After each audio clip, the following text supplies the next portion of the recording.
Hello दोस्तों, Aaradhya academy के YouTube channel में आप सभी का स्वागत है। दोस्तों, पूरे भारतवर्ष में जितनी भी प्रतियोगी परीक्षाएं आयोजित होती है उन सभी प्रतियोगी परीक्षाओं के लिए भारतीय इतिहास के टॉपिक वाइज टॉप अति महत्वपूर्ण प्रश्नों की सीरीज स्टार्ट की जा रही है, जिसमें आज अपनी पहली क्लास है और टॉपिक का नाम है ऐतिहासिक स्रोत एवं प्रागैतिहासिक काल। ये टॉपिक है और इसके बाद में जो अपना नया टॉपिक आएगा उस टॉपिक का नाम है सिंधु घाटी सभ्यता। ठीक है, तो अपन क्रम वाइज पढ़ेंगे, जिसमें अपन प्राचीन भारतीय इतिहास भी पढ़ेंगे, मध्यकालीन भारतीय इतिहास भी पढ़ेंगे और आधुनिक भारतीय इतिहास भी पढ़ेंगे। टोटल करीबन 30 टॉपिक हैं और 30 दिन के अंदर मैं आपको प्राचीन भारतीय से लेकर यानी कि प्राचीन भारतीय इतिहास से लेकर और आधुनिक भारतीय इतिहास तक सब कुछ कंप्लीट करवा दूंगा। दोस्तों, शर्त यही है, रोजाना मेरे साथ में आपको चलना है और आराध्या एकेडमी के यूट्यूब चैनल को सब्सक्राइब नहीं किया तो सब्सक्राइब जरूर करें, बेल आइकन को दबाएं, वीडियो को लाइक और अपने दोस्तों के पास में शेयर जरूर करें। तो चलिए दोस्तों, शुरू करते हैं आज का अपना इसमें पहला प्रश्न। इसमें देखिए, भारत के नामकरण के संदर्भ में भारतवर्ष का उल्लेख किस ग्रंथ में मिलता है? बताइए, भारतवर्ष का जो उल्लेख है वो कौन से ग्रंथ में मिलता है? तो इसका राइट आंसर हो जाएगा वो है दोस्तों अष्टाध्यायी ग्रंथ में मिलता है दोस्तों भारतवर्ष का उल्लेख है। तो यहां पर अपना इसमें ए नंबर का जो ऑप्शन है वो इसका बिल्कुल सही।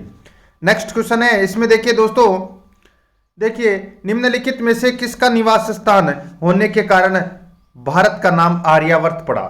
बताइए, भारत का नाम है वो आर्यावर्त क्यों पड़ा? किसका निवास स्थान होने के कारण यह नाम पड़ा था? राइट आंसर हो जाएगा वो है दोस्तों आर्य का निवास स्थान होने के कारण भारत का जो नाम है वो दोस्तों आर्यावर्त पड़ा था। ठीक है, यहां पर सी नंबर ऑप्शन बिल्कुल सही। 3 नंबर का प्रश्न इसमें देखिए, दिए गए निम्नलिखित कथनों पर विचार कीजिए। निम्नलिखित कथनों पर अपने को क्या करना है? विचार करना है। कूट भाषा में अपने को बताना है कि कौन सा कथन सत्य है। देखिए दोस्तों, यहां पर भारत का नामकरण ऋग्वैदिक काल के प्रमुख जन भरत के नाम पर किया गया। बिल्कुल सही है दोस्तों, राजा भरत था, ठीक है, उनके नाम पर भारत का नामकरण किया गया। बिल्कुल सही है।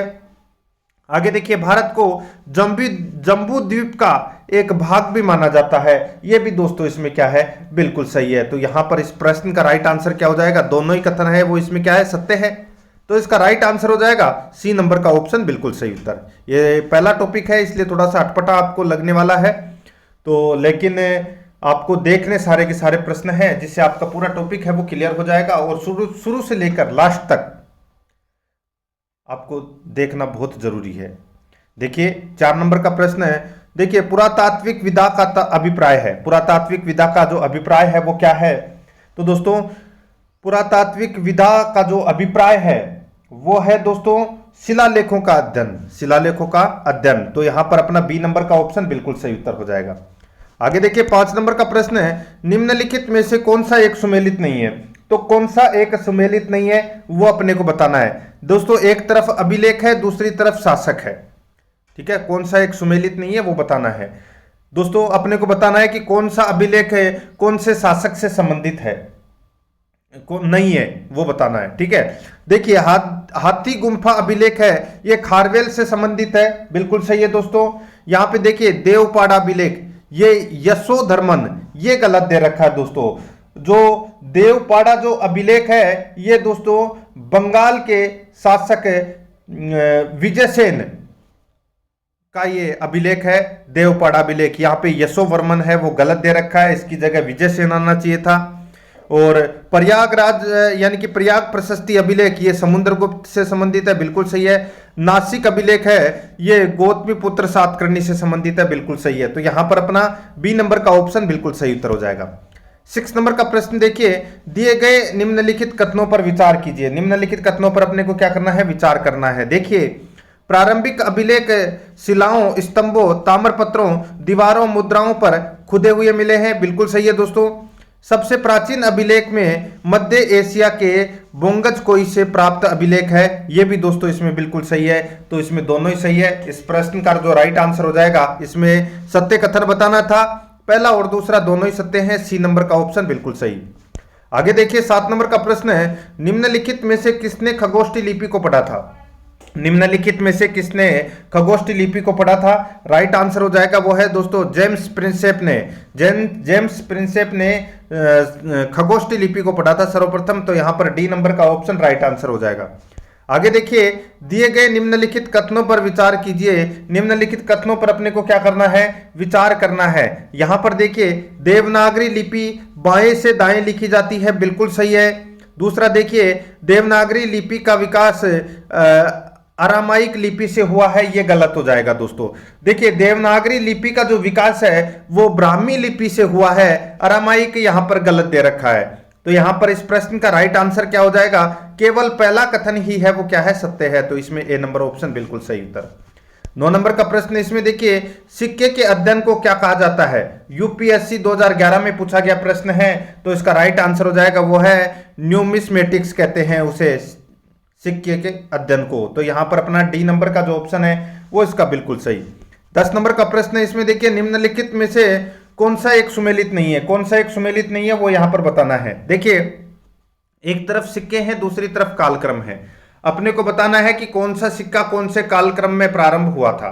दोस्तों देखिए, आहत सिक्के, दोस्तों यहां पर देखिए आपको दिख रहा होगा आहत सिक्के, ये ईसा पूर्व 6ठी शताब्दी में, ईसा पूर्व 6ठी शताब्दी में प्रारंभ हुए थे दोस्तों, बिल्कुल सही है। लेख युक्त सिक्के हैं ये दोस्तों 2री शताब्दी ईसा पूर्व में प्रारंभ हुए थे, बिल्कुल सही है। दिनार है ये दोस्तों 4ठी शताब्दी में प्रारंभ हुए थे।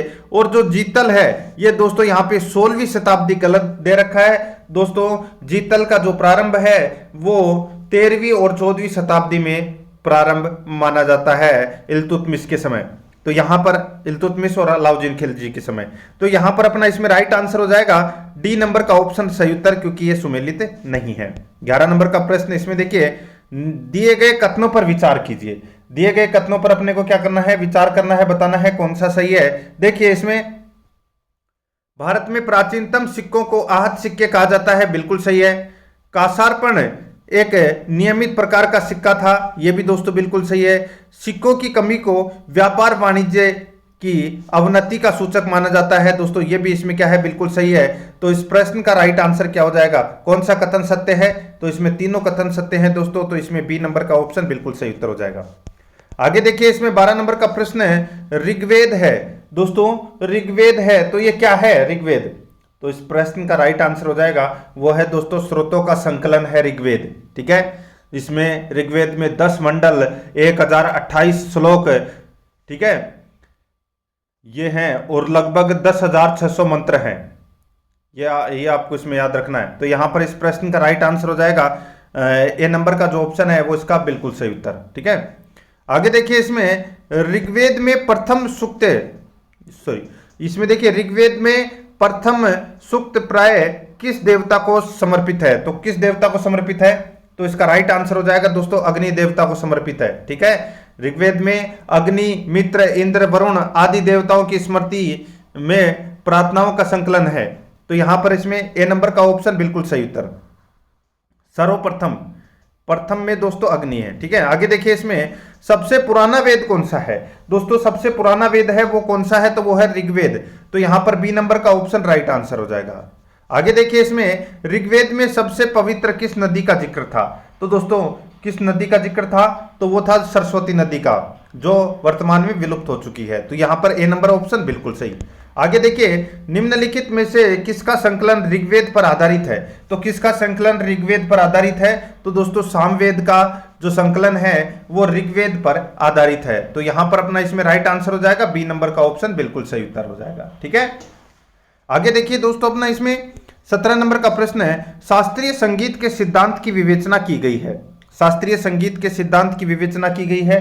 तो इसका राइट आंसर हो जाएगा दोस्तों वो है सामवेद में। दोस्तों वेदों में सामवेद को भारतीय संगीत का जनक कहा जाता है, यह भी आपको इसमें याद रखना है। तो इसमें right answer D number option सही उत्तर। आगे देखिए, दिए गए कथनों पर विचार कीजिए।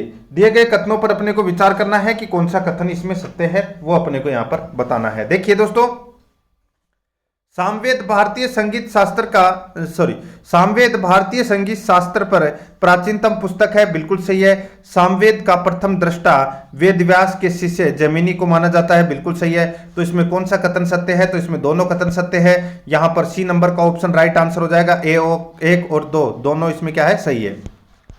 19 नंबर का प्रश्न इसमें देखिए, शुक्ल यजुर्वेद एवं कृष्ण यजुर्वेद का संबंध किस वेद से है? बताइए, शुक्ल यजुर्वेद एवं कृष्ण यजुर्वेद का संबंध है वो किस वेद से है? तो इस प्रश्न का राइट आंसर हो जाएगा वो है दोस्तों यजुर्वेद से है। यहां पर अपना इसमें राइट आंसर हो जाएगा सी नंबर का जो ऑप्शन है वो इसका बिल्कुल सही उत्तर हो जाएगा इसमें, ठीक है। यजुर्वेद,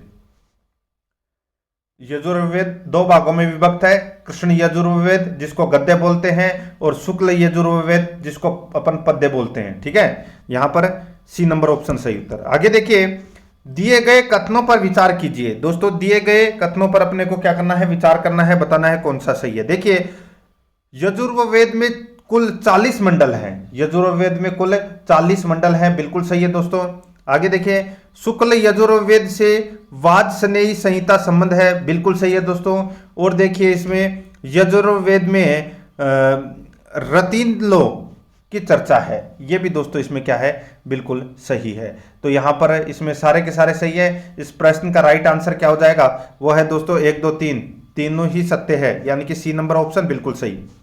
आगे देखिए, किस वेद में सभा एवं समिति को प्रजापति की दो पुत्रियां कहा गया है? किस वेद में सभा और समिति को प्रजापति की दो पुत्रियां कहा गया है? तो इसमें राइट आंसर हो जाएगा वो है दोस्तों अथर्ववेद में। तो यहां पर अपना इसमें राइट आंसर हो जाएगा डी नंबर का जो ऑप्शन है वो इसका बिल्कुल सही उत्तर हो जाएगा। दोस्तों अथर्व का तात्पर्य होता है पवित्र जादू, ठीक है। तो यहां पर दोस्तों आप इसमें जादू टोने से संबंधित भी इसको याद रख सकते हैं, ठीक है। यहां पर अपना इसमें राइट आंसर अथर्ववेद हो जाएगा, डी नंबर ऑप्शन सही उत्तर। आगे देखिए, आयुर्वेद अर्थात जीवन का विज्ञान का उल्लेख सर्वप्रथम मिलता है। आयुर्वेद अर्थात जीवन का विज्ञान का उल्लेख सर्वप्रथम मिलता है, तो इसका राइट आंसर हो जाएगा वो है दोस्तों अपना इसमें अथर्ववेद में। तो यहां पर डी नंबर का जो ऑप्शन है वो इसका बिल्कुल सही उत्तर हो जाएगा अथर्ववेद में, ठीक है। आगे देखिए, किस वेद में सभा को नरिष्ट अर्थात सामूहिक वाद विवाद या अनुउल्लंघनीय कहा गया है? किस वेद में सभा को नरिष्ट अर्थात सामूहिक वाद विवाद या अनुउल्लंघनीय कहा गया? तो इसमें राइट आंसर हो जाएगा वो है दोस्तों इसमें अथर्ववेद। तो यहां पर डी नंबर का जो ऑप्शन है वो इसका बिल्कुल सही उत्तर हो जाएगा अथर्ववेद। आगे देखिए, इसमें त्रयी नाम है दोस्तों, ये त्रयी नाम है। तो ये त्रयी किसको बोलते हैं? ये 3 वेद को बोलते हैं जिसमें अथर्ववेद को शामिल नहीं किया गया है। त्रयी बोलते हैं ऋग्वेद, सामवेद और यजुर्वेद को, ठीक है। यहां पर अपना इसका राइट आंसर हो जाएगा तीनों वेदों का नाम है त्रयी, ए नंबर ऑप्शन बिल्कुल सही। 25 नंबर का प्रश्न है, इसमें देखिए, निम्न को सही सुमेलित करें। तो दोस्तों सही सुमेलित अपने को यहां पर करना है। देखिए सीधा सा मैं आपको बताऊं, सामवेद संगीत से संबंधित है, तो दोस्तों संगीतमय स्रोत। अथर्ववेद बताया था मैंने आपको कि जादू टोने से संबंधित है, तो दोस्तों ये तंत्र मंत्र एवं वशीकरण से संबंधित है, ठीक है। और ऋग्वेद है दोस्तों, ऋग्वेद है वो स्रोत एवं प्रार्थनाओं से संबंधित है, स्रोत एवं प्रार्थनाओं से ये क्या है संबंधित है, ठीक है। तो दोस्तों ये देखिए, ये चौथा का ये हो जाएगा। और यजुर्वेद है ये दोस्तों स्रोत एवं कर्मकांड से संबंधित है। तो इस प्रश्न का राइट आंसर क्या हो जाएगा वो है दोस्तों, इसमें देखिए 4 2 1 3 इसका राइट आंसर हो जाएगा। यहां पर ए नंबर का जो ऑप्शन है वो इसका बिल्कुल सही उत्तर हो जाएगा इसमें, ठीक है। 26 नंबर का प्रश्न, इसमें देखिए, दिए गए निम्नलिखित कथनों पर विचार कीजिए। निम्नलिखित कथनों पर अपने को क्या करना है? विचार करना है। इसमें देखिए, ऋग्वेद के यज्ञकर्ता को होता कहा जाता था, बिल्कुल सही है। यजुर्वेद के यज्ञकर्ता को अर्धव्यू कहा जाता था, बिल्कुल सही है। सामवेद के गायनकर्ता को उद्गाता कहा जाता था, बिल्कुल सही है। अथर्ववेद के यज्ञकर्ता को ब्रह्मा कहा जाता था, ये भी दोस्तों इसमें क्या है? बिल्कुल सही है। सारे के सारे इसमें बिल्कुल सही है। तो इस प्रश्न का राइट आंसर क्या हो जाएगा वो है दोस्तों चारों ही सही है, 1 2 3 4 इसका राइट आंसर। आगे देखिए 27 नंबर का प्रश्न है, 800 से 600 ईसा पूर्व का काल किस युग से जुड़ा है? तो दोस्तों ये जुड़ा है ब्राह्मण युग से।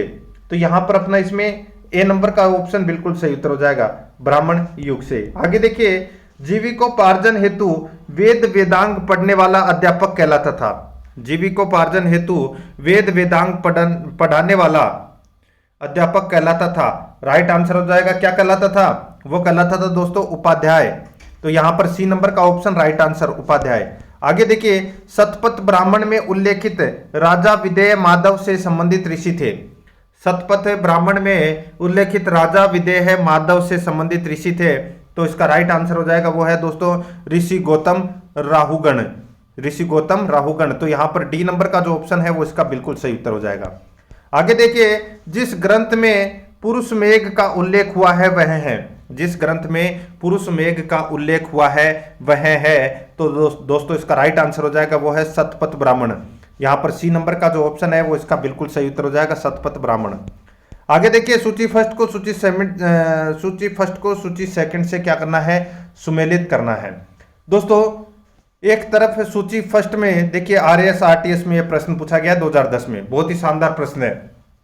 एक तरफ वेद दे रखे हैं और दूसरी तरफ ब्राह्मण दे रखे हैं। अपने को बताना है कि दोस्तों कौन से ब्राह्मण कौन से वेद में थे। ठीक है दोस्तों, देखिए प्रत्येक वेद की गद्य रचना ही ब्राह्मण ग्रंथ है। हर वेद के साथ कुछ ब्राह्मण जुड़े हुए हैं, वो अपने को यहां पर बताना है। देखिए ऋग्वेद में दोस्तों देखिए दो है, एक है कौशितकी एवं ऐत्रेय। तो यहां पर ऐत्रेय दे रखा है ऑप्शन में, तो ये ऐत्रेय हो जाएगा। सामवेद में देखिए दोस्तों इसमें पंचविश और जेमिनीय ये आते हैं, तो इसमें सामवेद में दोस्तों पंचविश आ जाएगा। और अथर्ववेद में दोस्तों गोपथ आ जाएगा और यजुर्वेद में दोस्तों शतपथ आ जाएगा। ठीक है, तो यहां पर इस प्रश्न का दोस्तों राइट आंसर क्या हो जाएगा? इसमें 3 4 1 2 इस प्रश्न का राइट आंसर हो जाएगा। इसमें देखिए सी नंबर का जो ऑप्शन है वो बिल्कुल सही उत्तर। 32 नंबर का प्रश्न है, इसमें देखिए दिए गए कथनों पर विचार कीजिए। एसएससी 2019 में यह प्रश्न पूछा गया है।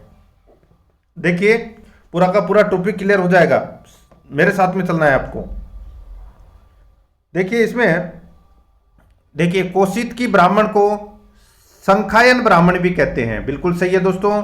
आगे देखिए तैत्तिरीय ब्राह्मण महर्षि भारद्वाज से संबंधित है, बिल्कुल सही है। जेमिनीय ब्राह्मण में धीमा बोलने की चर्चा है, बिल्कुल सही है। तो इसमें सारे के सारे कथन है वो इसमें क्या है? बिल्कुल सत्य है। तो इसमें राइट आंसर बी नंबर का ऑप्शन बिल्कुल सही उत्तर हो जाएगा। आगे देखिए इसमें उपनिषद शब्द का शाब्दिक रूप से अर्थ होता है। बताइए उपनिषद शब्द का शाब्दिक रूप से अर्थ होता है तो वो क्या अर्थ होता है? तो वो होता है दोस्तों पास बैठना। यहां पर ए नंबर का ऑप्शन बिल्कुल सही उत्तर हो जाएगा। आगे देखिए भारतीय प्रतीक पर उत्कीर्ण सत्यमेव जयते लिया गया है। सत्यमेव जयते लिया गया है, इस प्रश्न का राइट आंसर हो जाएगा मुंडकोपनिषद से लिया गया है। तो यहां पर अपना इसमें राइट आंसर हो जाएगा वो है सी नंबर का ऑप्शन बिल्कुल सही उत्तर। ठीक है, आगे देखिए उपनिषद पुस्तकें हैं। तो दोस्तों ये किस पर आधारित है? उपनिषद पुस्तकें। तो इसमें राइट आंसर हो जाएगा दर्शन पर ये आधारित है। राइट आंसर हो जाएगा इसमें डी नंबर ऑप्शन बिल्कुल सही। नेक्स्ट आगे देखिए निम्नलिखित में से किस एक वैदिक साहित्य में मोक्ष की चर्चा मिलती है? तो बताइए मोक्ष की चर्चा है वो किस में मिलती है? सही उत्तर हो जाएगा वो है दोस्तों अपना इसमें देखिए उपनिषद में मोक्ष की चर्चा मिलती है। तो यहां पर अपना इसमें राइट आंसर हो जाएगा वो है डी नंबर का ऑप्शन बिल्कुल सही उत्तर। ठीक है, आगे देखिए आध्यात्मिक ज्ञान के विषय में नचिकेता एवं यम का संवाद किस उपनिषद में प्राप्त होता है?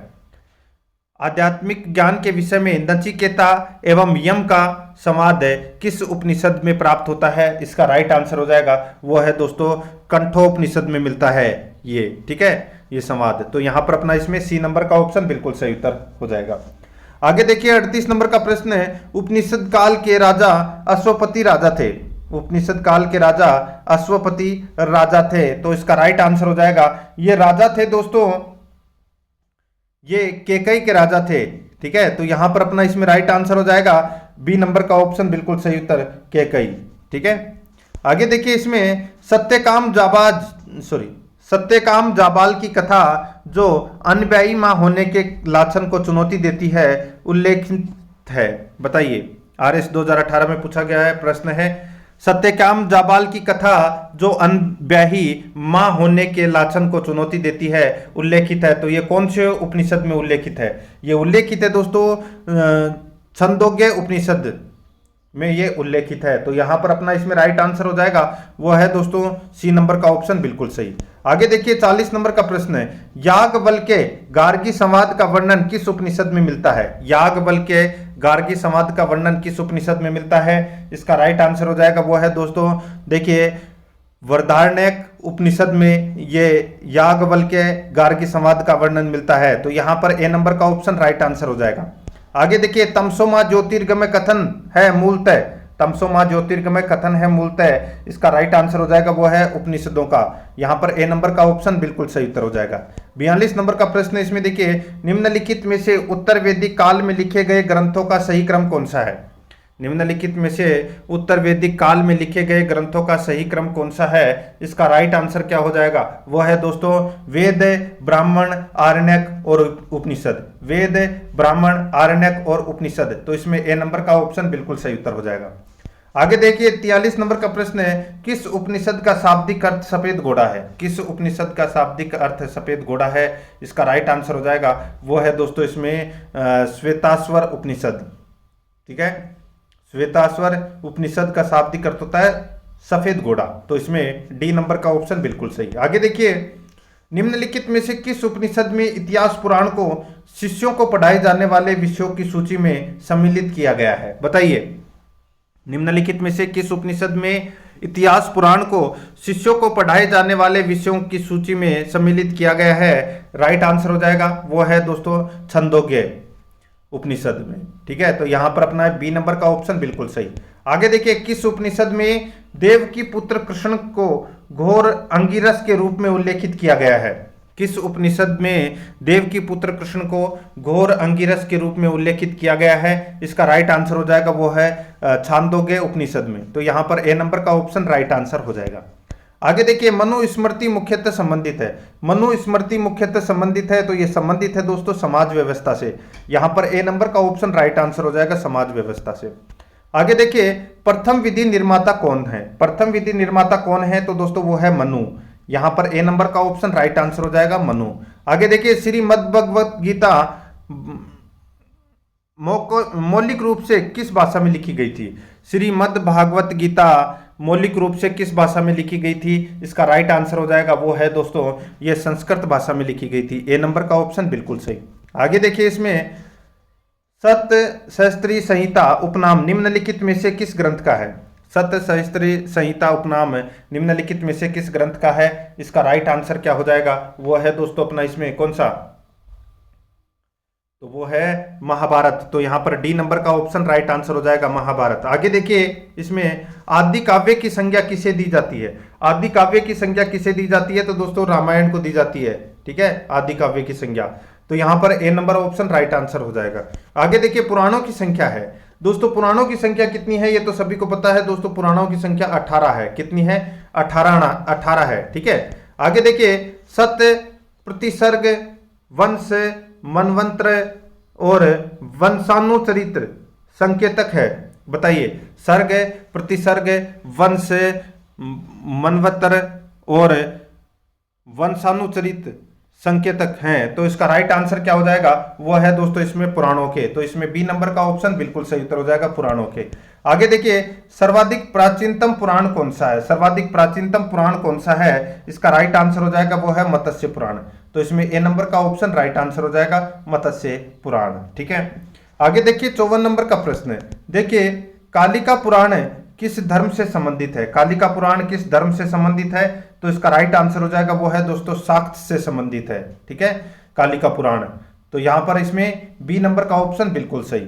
आगे देखिए इसमें निम्नलिखित अवतारों में से कौन प्राचीन साहित्य में प्रजापति के रूप में वर्णित है? प्राचीन साहित्य में प्रजापति के रूप में वर्णित है तो दोस्तों कौन वर्णित है? तो यहां पर देखिए अपने को कूट भाषा में उत्तर देना है। देखिए मत्स्य और वराह है। ठीक है, मत्स्य और वराह ये दोनों दोस्तों प्रजापति के रूप में वर्णित है। तो यहां पर अपना इसमें राइट आंसर क्या हो जाएगा? एक और दो सत्य हैं। तो इसमें सी नंबर का ऑप्शन बिल्कुल सही। आगे देखिए, जैन साहित्य को समग्र रूप से क्या कहा जाता है? जैन साहित्य को समग्र रूप से क्या कहा जाता है? इसका राइट आंसर हो जाएगा वो है दोस्तों आगम। यहां पर ए नंबर का ऑप्शन बिल्कुल सही उत्तर हो जाएगा आगम। 57 नंबर प्रश्न इसमें देखिए, जैन भिक्षुओं के आचार नियमों का उल्लेख है किस साहित्य में मिलता है? जैन भिक्षुओं के आचार नियमों का उल्लेख है किस साहित्य में मिलता है? इसका राइट आंसर हो जाएगा वो है दोस्तों आचारांक सूत में। तो यहां पर अपना इसमें बी नंबर का ऑप्शन बिल्कुल सही उत्तर हो जाएगा। आगे देखिए 58 नंबर का प्रश्न है, निम्नलिखित में से कौन सुमेलित नहीं है? कौन सुमेलित नहीं है वो अपने को यहां पर बताना है। देखिए एक तरफ है जैन साहित्य है, दूसरी तरफ रचनाकार है। दोस्तों यहां पर देखिए सीधा सा मैं आपको बताऊं, देखिए कल्पसूत्र, ठीक है, यहां पर भद्रबाहु दे रखा है, ठीक है, बिल्कुल सही है दोस्तों, ठीक है। और परिशिष्ट पर्व ये दोस्तों हेमचंद्र द्वारा रचित ग्रंथ है, बिल्कुल सही है। यहां पे देखिए कुवलमाला ये उद्योधन सूरी द्वारा रचित ग्रंथ है, बिल्कुल सही है। देखिए इसमें सम्रादित्य कथा ये हरि विजय सूरी यहां पर गलत दे रखा है दोस्तों। यहां पर हरिभद्र आएगा दोस्तों यहां पर, ठीक है, हरिभद्र। दोस्तों हरिभद्र के द्वारा ये सम्रादित्य कथा ग्रंथ लिखा गया था। तो इसमें राइट आंसर हो जाएगा सी नंबर का ऑप्शन बिल्कुल सही उत्तर, ये सुमेलित नहीं है इसमें। 59 नंबर प्रश्न, निम्नलिखित में से कौन त्रिपिटक में शामिल नहीं है? तो त्रिपिटक में कौन शामिल नहीं है? तो दोस्तों देखिए सुत पिटक, विनय पिटक और अभिधम पिटक ये तीनों पिटक हैं वो त्रिपिटक में शामिल हैं। यहां पे देखिए बुद्ध पिटक इसका राइट आंसर हो जाएगा जो कि इसमें शामिल नहीं है। आगे देखिए किस बौद्ध साहित्य से मौर्य शासक अशोक के बारे में सूचना मिलती है? तो दोस्तों अशोक के बारे में सूचना है वो अभिधम पिटक से यानी कि अभिधम पिटक में मौर्य शासक अशोक के बारे में सूचना मिलती है, यानी कि जानकारी मिलती है। तो यहां पर अपना इसमें सी नंबर का ऑप्शन राइट आंसर हो जाएगा। 61 नंबर का प्रश्न इसमें देखिए, प्राचीन भारत की प्रथम ऐतिहासिक पुस्तक मानी जाती है, तो वो पुस्तक मानी जाती है दोस्तों राजतरंगिणी, और इसके रचनाकार हैं दोस्तों कल्हण। ए नंबर ऑप्शन बिल्कुल सही। आगे देखिए निम्नलिखित में से कौन सा या कौन से ऐतिहासिक जीवन साहित्य नहीं है? तो कौन सा या कौन से ऐतिहासिक जीवन साहित्य नहीं है इसमें? इसका राइट आंसर हो जाएगा वो है दोस्तों देखिए दीपवंश। इसका राइट आंसर भी यही हो जाएगा दोस्तों, ये ऐतिहासिक जीवन साहित्य नहीं है दीपवंश। बाकी हरिश्चरित्र, विक्रमांक देव और पृथ्वीराज विजय ये तीनों क्या है? ऐतिहासिक जीवन से संबंधित ग्रंथ है, साहित्य है, ठीक है। यहां पर इसमें कूट भाषा में अपने को उत्तर देना था। ए नंबर का जो ऑप्शन है वो इसका बिल्कुल सही उत्तर हो जाएगा, केवल एक। आगे देखिए फायान की प्रसिद्ध रचना है, फायान की प्रसिद्ध रचना कौन सी है? तो वो है दोस्तों देखिए एक तो है फो क्यों की, और एक है दोस्तों रिकॉर्ड ऑफ बुद्धिस्टिक किंगडम्स। ये दो पुस्तक है दोस्तों फायान की। तो यहां पर अपना इसमें राइट आंसर हो जाएगा डी नंबर का ऑप्शन सही उत्तर, 1 और 3 दोनों सही है इसमें। आगे देखिए निम्नलिखित में से कौन सा एक सुमेलित नहीं है? दोस्तों एक तरफ विदेशी लेखक हैं और दूसरी तरफ रचना है, ठीक है। दोस्तों यहां पर देखिए विदेशी लेखक हेरोडोट्स की रचना है दोस्तों हिस्टोरिका, बिल्कुल सही है। और प्लिनी नेचुरल, ठीक है, इनकी प्लिनी, ठीक है, ये प्लिनी है लेखक, ठीक है। तो प्लिनी की रचना है दोस्तों नेचुरल हिस्टोरिका, ठीक है, नेचुरल हिस्टोरिका ये प्लिनी की रचना है। मेगास्थनीज की रचना है दोस्तों इंडिका, ठीक है, ये भी बिल्कुल सही है। यहां पे देखिए एरियन की रचना दोस्तों यहां पर ये गलत दे रखी है, मैं आपको बता दूं एरियन की दोस्तों एक पुस्तक इंडिका है, ठीक है, और एक पुस्तक अलेक्जेंडर के ऊपर भी लिखी गई है। तो दो पुस्तकें एरियन की है। तो यहां पर अपना इसमें डी नंबर का ऑप्शन राइट आंसर हो जाएगा, ये गलत पुस्तक का नाम दे रखा है यहां पर। आगे देखिए इसमें निम्नलिखित में से कौन सा एक सुमेलित नहीं है? तो दोस्तों कौन सा एक सुमेलित नहीं है वो अपने को यहाँ पर बताना है। देखिए चीनी यात्री और आगमन दे रखा है दोस्तों। फायान है ये 375 से 415 ईस्वी के बीच में आए थे, बिल्कुल सही है। सुंग्युन है ये 518 ईस्वी के समय आए थे, और हेनसान है ये 629 ईस्वी के समय आए थे। यहाँ पे देखिए इति सिंह दोस्तों, ये इति सिंह है ये 1105 ईस्वी में नहीं आए थे, ये आए थे दोस्तों 675 ईस्वी में, ठीक है। ये यहाँ पर सुमेलित नहीं है, तो अपना इसमें डी नंबर का ऑप्शन बिल्कुल सही उत्तर हो जाएगा। आगे देखिए निम्नलिखित में से कौन एक सुमेलित है? तो कौन सा एक इसमें सुमेलित है वो अपने को यहाँ पर बताना है। सिर्फ एक सुमेलित है दोस्तों। देखिए अरबी और अरबी रचनाएं, अरबी लेखक है और रचनाएं दे रखी है दोस्तों। अल मसूदी, तो मरूज अल जहाब, ठीक है, ये पुस्तक है, बिल्कुल सही है। तो यहां पर इसमें राइट आंसर ए नंबर का ऑप्शन हो जाएगा, बाकी सारे गलत दे रखे हैं। आगे देखिए, दिए गए कथनों पर विचार कीजिए। इसमें देखिए, सिकंदर के साथ निरियाकस भारत आया था, डायनोसियस रोम का यात्री था। बताइए कौन सा सही है। तो दोस्तों इसमें देखिए, सिकंदर के साथ निरियाकस भारत आया था, ठीक है। तो दोस्तों बिल्कुल सही है। और ये डायनोसियस है, ये रोम का यात्री था, ये गलत हो जाएगा। तो यहां पर इसमें सिर्फ और सिर्फ केवल एक सत्य है। तो यहां पर इसमें दोस्तों ए नंबर का जो ऑप्शन है वो इसका बिल्कुल सही उत्तर हो जाएगा। 68 नंबर प्रश्न, इसमें देखिए, भारत में मानव का सर्वप्रथम साक्ष्य कहां मिला है। तो कहां पर मिला है। तो दोस्तों ये नर्मदा घाटी में मिला है। तो यहां पर अपना इसमें डी नंबर का ऑप्शन राइट आंसर हो जाएगा। 69 नंबर प्रश्न, इसमें देखिए, सर्वप्रथम मानव की उत्पत्ति किस महाद्वीप में हुई है। तो दोस्तों ये मानव की जो उत्पत्ति है ये हुई है अफ्रीका महाद्वीप में। ए नंबर का ऑप्शन राइट आंसर हो जाएगा। आगे देखिए, सबसे पहले मानव सदृश प्राणी जो प्राग मानव होमो सेपियंस से प्रजातीय रूप से भिन्न था, उसे मानवीयता जाना जाता है। बताइए, सबसे पहले मानव का मानव सदृश प्राणी जो प्राग मानव होमो सेपियंस से प्रजातीय रूप से भिन्न था, उसे मान्यता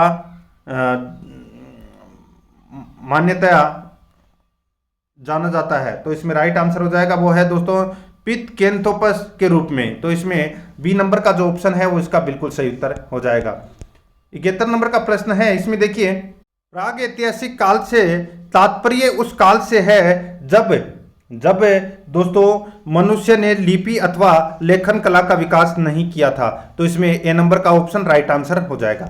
आगे देखिए, 72 नंबर का प्रश्न है, देखिए, जिस काल की लिपि को पढ़ा नहीं जा सका है उसे क्या नाम दिया गया है। जिस काल की लिपि को पढ़ा नहीं जा सका है उसे क्या नाम दिया गया है। इसका राइट आंसर हो जाएगा, वो है दोस्तों आद्य ऐतिहासिक काल नाम दिया गया है। इसमें बी नंबर का ऑप्शन राइट आंसर हो जाएगा। आगे देखिए, निम्नलिखित में से कौन एक सुमेलित नहीं है। तो दोस्तों कौन एक इसमें सुमेलित नहीं है वो अपने को यहां पर बताना है। देखिए कौन सा एक सुमेलित नहीं है, ठीक है। देखिए, एक तरफ इतिहास का काल है, दूसरी तरफ विभाजन है। प्रागैतिहासिक मानव उत्पत्ति से दोस्तों ये 3000 ईसा पूर्व है, बिल्कुल सही दे रखा है, ठीक है। ये प्रागैतिहासिक काल है, ठीक है। ये मानव उत्पत्ति से 3000 ईस्वी पूर्व, ये थोड़ा सा मिस्टेक दे रखा है इसमें, इसको छोड़ दीजिए इस प्रश्न को, ठीक है। आगे देखिए, इसमें रॉबर्ट ब्रूस फुट थे। बताइए, एक रॉबर्ट ब्रूस फुट थे एक। तो राइट आंसर हो जाएगा, वो है दोस्तों अपना इसमें भूगर्भ वैज्ञानिक थे। तो इसमें ए नंबर का जो ऑप्शन है वो इसका बिल्कुल सही उत्तर हो जाएगा। आगे देखिए, इसमें भारतीय पुरातत्व का जनक किसे कहा जाता है। भारतीय पुरातत्व का जनक है वो किसे कहा जाता है। तो ये कहा जाता है दोस्तों अलेक्जेंडर कनिंघम को भारतीय पुरातत्व का जनक कहा जाता है। ए नंबर का ऑप्शन बिल्कुल सही उत्तर हो जाएगा। आगे देखिए, इतिहास के आरंभिक काल को निम्नलिखित में से क्या कहा जाता है। बताइए, इतिहास के आरंभिक काल को निम्नलिखित में से क्या कहा जाता है। तो इसका राइट आंसर क्या हो जाएगा, वो है दोस्तों, बताइए। तो यहां पर इस प्रश्न का राइट आंसर हो जाएगा, वो है दोस्तों पुरापाषाण काल। ए नंबर का ऑप्शन बिल्कुल सही उत्तर। आगे देखिए, किस काल या युग में पत्थर के औजार सबसे पहले पाए गए थे। किस काल या युग में पत्थर के औजार सबसे पहले पाए गए थे। इसका राइट आंसर हो जाएगा, वो है पुरापाषाण में। तो यहां पर बी नंबर का जो ऑप्शन है वो इसका बिल्कुल सही उत्तर हो जाएगा। 78 नंबर का प्रश्न है, इसमें देखिए, पुरापाषाण काल में आदि मानव के मनोरंजन का साधन था। पुरापाषाण काल में आदि मानव के मनोरंजन का साधन था। इसका राइट आंसर हो जाएगा, वो है दोस्तों शिकार। यहां पर ए नंबर का ऑप्शन बिल्कुल सही उत्तर हो जाएगा, शिकार। आगे देखिए, भारत में पाषाण युग के बारे में निम्नलिखित कथनों पर विचार कीजिए। भारत में पाषाण युग के बारे में निम्नलिखित कथनों पर क्या कीजिए, विचार कीजिए। तो यहां पर देखिए दोस्तों, अपने को बताना है कि इनमें से कौन सा क्या है, सही है, ठीक है। देखिए दोस्तों, इसमें विभिन्न युगों को पत्थर के औजारों के प्रकार और शिल्प विज्ञान के आधार पर पहचाना जाता है, ठीक है। ये सिर्फ और सिर्फ ये एकमात्र इसमें क्या है, यही ऑप्शन सही है। तो यहाँ पर CDS 2020 में अभी ये प्रश्न पूछा गया था। तो इसमें सिर्फ और सिर्फ केवल एक ही सत्य है, बाकी दो गलत दे रखे हैं। तो इसमें एक ए नंबर का जो ऑप्शन है वो इसका बिल्कुल सही उत्तर। आगे देखिए, फलक संस्कृति का संबंध निम्नलिखित में से किस काल से है। राइट आंसर हो जाएगा वो है दोस्तों इसमें मध्य पाषाण काल से संबंधित है, बी नंबर ऑप्शन बिल्कुल सही। आगे देखिए, दिए गए कथनों में से असत्य कथन की पहचान करें। असत्य कथन की पहचान करना है तो यहां पर देखिए दोस्तों, इसमें देखिए फलक उपकरणों का निर्माण क्वार्टजाइट पत्थर से किया गया, ये गलत हो जाएगा दोस्तों। एक कच्छप कोर का पत्थर आता है उससे किया गया था दोस्तों, ये क्वार्टजाइट पत्थर गलत दे रखा है। मध्य पूरा पाषाण काल के उपकरण महाराष्ट्र से नहीं मिले हैं, बिल्कुल सही है। तो यहाँ पे सिर्फ और सिर्फ केवल सेकंड है वो सत्य है, तो इसमें बी नंबर का ऑप्शन राइट आंसर। आगे देखिए, विंध्यन क्षेत्र के किस पाषाण स्थल से अधिकतम संख्या में मानव खोपड़ी के साक्ष्य मिले हैं? तो यहां पर अपना इसमें सही उत्तर हो जाएगा वो है दोस्तों लेखिया से। तो यहां पर डी नंबर का जो ऑप्शन है वो इसका बिल्कुल सही है। आगे देखिए, मध्य पाषाणिक प्रसंग में पशुपालन के प्रमाण जहां मिले हैं वह स्थान है, तो दोस्तों वह स्थान कौन सा है? तो वो है दोस्तों आदमगढ़। तो यहां पर सी नंबर का ऑप्शन राइट आंसर हो जाएगा आदमगढ़। आगे देखिए, हड्डी से निर्मित आभूषण भारत में मध्य पाषाण काल के संदर्भ में प्राप्त हुए हैं, तो इसका बिल्कुल सही उत्तर हो जाएगा वो है दोस्तों इसमें महदा से। तो यहां पर बी नंबर का ऑप्शन बिल्कुल सही उत्तर। आगे देखिए, एक ही कब्र से 3 मानव कंकाल निकले हैं। एक ही कब्र से 3 मानव कंकाल निकले हैं, तो दोस्तों ये निकले हैं दमदमा से। तो यहां पर अपना बी नंबर का ऑप्शन राइट आंसर है। आगे देखिए, निम्नलिखित में से किन स्थानों से मध्य पाषाण काल में पशुपालन के प्रमाण मिलते हैं? तो इसका राइट आंसर हो जाएगा दोस्तों बागोर भीलवाड़ा से मिलते हैं दोस्तों। यहां पर सी नंबर ऑप्शन बिल्कुल सही। आगे देखिए, निम्नलिखित में से कौन सा एक सही सुमेलित है? सिर्फ और सिर्फ एक इसमें सुमेलित है, मध्य पाषाणिक काल और अवस्थिति दे रखी है दोस्तों। सिर्फ और सिर्फ इसमें एक ही सत्य है और वो सत्य है दोस्तों आदमगढ़, ये होशंगाबाद, ये बिल्कुल सही है। तो यहां पर अपना इसमें राइट आंसर हो जाएगा ए नंबर का जो ऑप्शन है वो इसका बिल्कुल सही उत्तर। ठीक है, आगे देखिए, पहिए का आविष्कार कब हुआ? दोस्तों पहिए का जो आविष्कार है ये हुआ था नवपाषाण काल में। ए नंबर का जो ऑप्शन है वो इसका बिल्कुल सही। आगे देखिए, 89 नंबर प्रश्न है, निम्नलिखित में से किस स्थल से मानव कंकाल के साथ कुत्ते का कंकाल भी समाधान से प्राप्त हुआ है?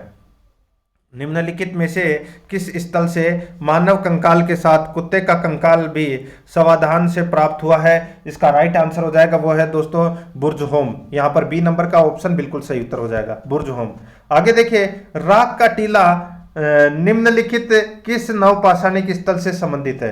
राख का टीला निम्नलिखित किस नवपाषाणिक स्थल से संबंधित है? इसका राइट आंसर हो जाएगा वो है दोस्तों संगनकल्लू।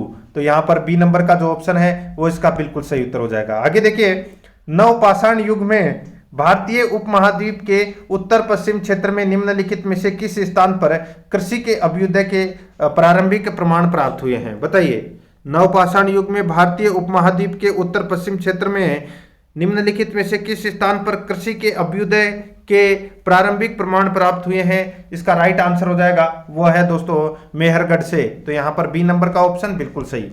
आगे देखिए, भारत में पशुपालन एवं कृषि के प्राचीनतम साक्ष्य प्राप्त हुए हैं, तो ये कहां से प्राप्त हुए हैं?